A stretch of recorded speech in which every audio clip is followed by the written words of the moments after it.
வணக்கம். நான் உங்கள் ஜெயா. இன்றைக்கி நம்ம இந்த வீடியோவில் சார்ல்ஸ் லாம்ப் ஆஸ் அன் எஸ்ஸேயிஸ்ட் இதை பற்றி கொஞ்சம் பார்க்கலாம் வாங்க. ஆங்கில இலக்கியம் படிக்கிறவங்க எல்லாருக்குமே சார்ல்ஸ் லாம்ப் பிடிக்கும். ஏன்னா அவருடைய எஸ்ஸேவை படிக்காதவங்க இருக்க முடியாது. குறிப்பாக குழந்தைங்க கூட ரொம்ப ரசித்து படிக்கக்கூடிய ஒரு எழுத்தாளர்னால் அது சார்ல்ஸ் லாம்ப் தான். ஆனால் இளமையில் அவர் ரொம்ப வறுமையில் தான் இருந்தார். ஏன்னா அவங்க அப்பா ஒரு பேரிஸ்டரோட கிளர்க்காக தான் இருந்தார்.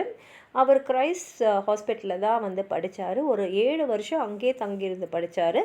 அந்த காலகட்டத்தில் தான் அவர் கால்ட்ரிட்ஜோடு நட்பானார். அந்த நட்பு அவங்க உயிரோடு இருக்கிற வரைக்குமே நிலச்சி இருந்த ஒரு நட்பு. அவ்வளோ உன்னதமான ஒரு நட்பு. கொஞ்ச காலம் அவர் சவுத் சி ஹவுஸில் வேலை செஞ்சுட்டு அதுக்கப்புறம் ஈஸ்ட் இந்தியா ஹவுஸில் 1792லேருந்து 1825 வரைக்கும் வேலை செஞ்சார். அவருக்கு ஒரு சகோதரி, அவங்க பேர் மேரி. அவங்களுக்கு அப்பப்போ மனநிலை பாதிக்கப்படும். அந்த மாதிரி ஒரு சூழ்நிலையில் தான் 1796 அவங்க அம்மா அவங்க தாக்குனதில் அவங்க இறந்துட்டாங்க.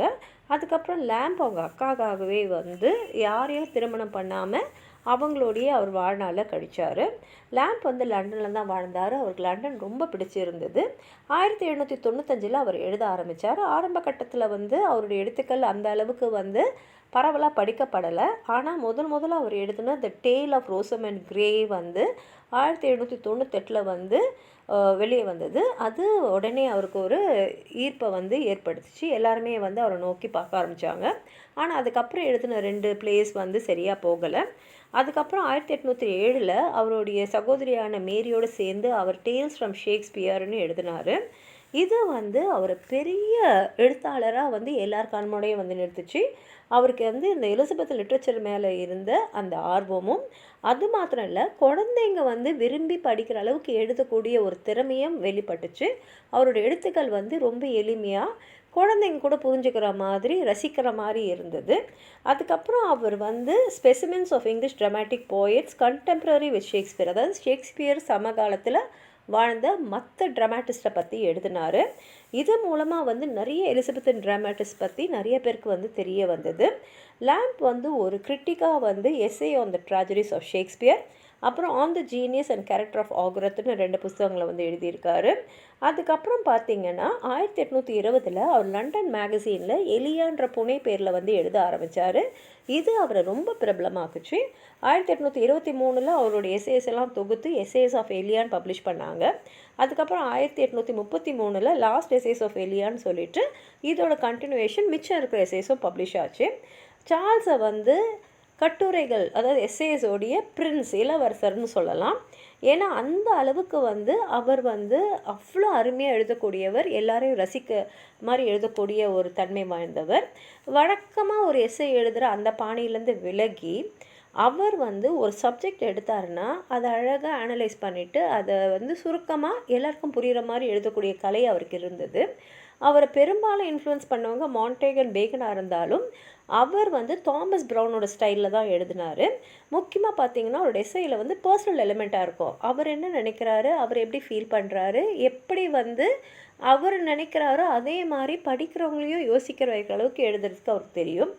எந்த சப்ஜெக்ட் அவர் சூஸ் பண்ணாலும் சரி, அது ரொம்ப இன்டிமேட்டாக கான்ஃபிடென்ஷியல் டோனில் தான் அவர் எழுதுவார். அவரோட எஸ்ஸேஸ் எல்லாம் நம்ம அரேஞ்ச் பண்ணி பார்த்தோன்னா அது கிட்டத்தட்ட ஒரு சுயசரிதை மாதிரி அவரோட வாழ்க்கையே நமக்கு தெரிகிற மாதிரி தான் எழுதியிருக்காரு.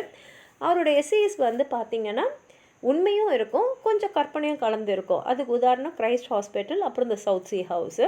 அவர் ரொம்ப எளிமையாக எழுதக்கூடியவர். தன்னை பற்றி எழுதும்போது கூட ரொம்ப டாம்பிகமாக பெருமைப்படுற மாதிரிலாம் எழுத மாட்டார். ரொம்ப எளிமையாக நகைச்சுவையாக தான் எழுதுவார். அதுலேயும் அவரோட எஸ்ஸேஸில் பார்த்திங்கன்னா அவரோட நகைச்சுவையும் பேத்தாசும் ரொம்ப ரொம்ப சிறப்பாக இருக்கும். அந்த நகைச்சுவையோட ஒரு ஹியூமனிசம், மனிதாபிமானமும் அதில் வெளிப்படும். அதே சமயத்தில் அந்த நகைச்சுவையில் ஒரு சோகமும் அப்படியே இழைஞ்சோடும். அதுக்கு உதாரணம் ட்ரீம் சில்ட்ரனும் நியூ இயர்ஸ் ஈவும். இல்லாத ஒரு குழந்தைங்களை பற்றி தான் இதில் ட்ரீம் சில்ட்ரன் எழுதியிருப்பார். அதே மாதிரி பார்த்திங்கன்னா அவர் வாழ்க்கையில் ரொம்ப கஷ்டப்பட்டு நிறைய தியாகங்கள் பண்ணி வாழ்ந்ததுனால இந்த ஹியூமரை ஒரு எஸ்கேப்பிசமாக அவர் அவரை சுற்றி இருக்கிற அந்த இருள்லேருந்து தப்பிக்கிறதுக்கு ஒரு வழியாக தான் அவர் எடுத்திருப்பார். அதே மாதிரி அவர் ஸ்டைல் ஆஃப் ரைட்டிங்கும் ரொம்ப அருமையாக இருக்கும்.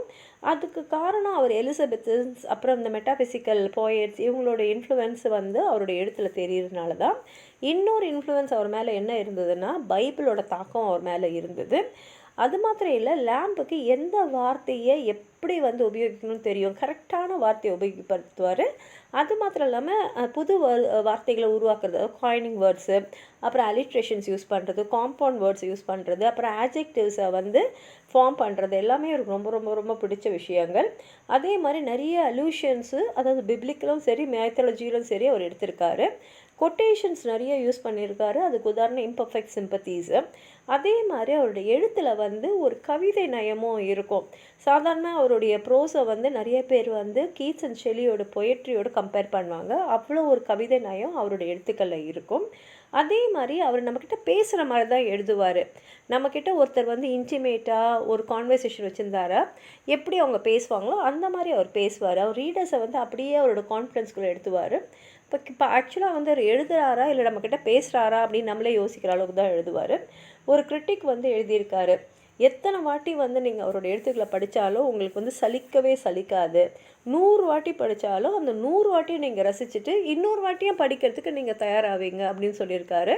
அந்த அளவுக்கு அவரோட எஸ்ஏஸ் வந்து எல்லாரையுமே வந்து அவருக்குள்ளே இழுத்தக்கூடிய ஒரு திறமை வந்து சார்ல்ஸ் லேம்ப் கிட்ட இருந்தது. உங்களுக்கு இதுக்கு மேலே ஏதாவது சொல்லணும்னு நினச்சிங்கன்னா கீழே இருக்கிற கமெண்ட் பாக்ஸில் எழுதுங்க. இந்த வீடியோவை லைக் பண்ணுங்கள், உங்கள் ஃப்ரெண்ட்ஸோடு ஷேர் பண்ணுங்கள். சப்ஸ்கிரைப் பண்ணாதவங்களாம் ப்ளீஸ் சப்ஸ்கிரைப் பண்ணி சப்போர்ட் பண்ணுங்கள். நன்றி.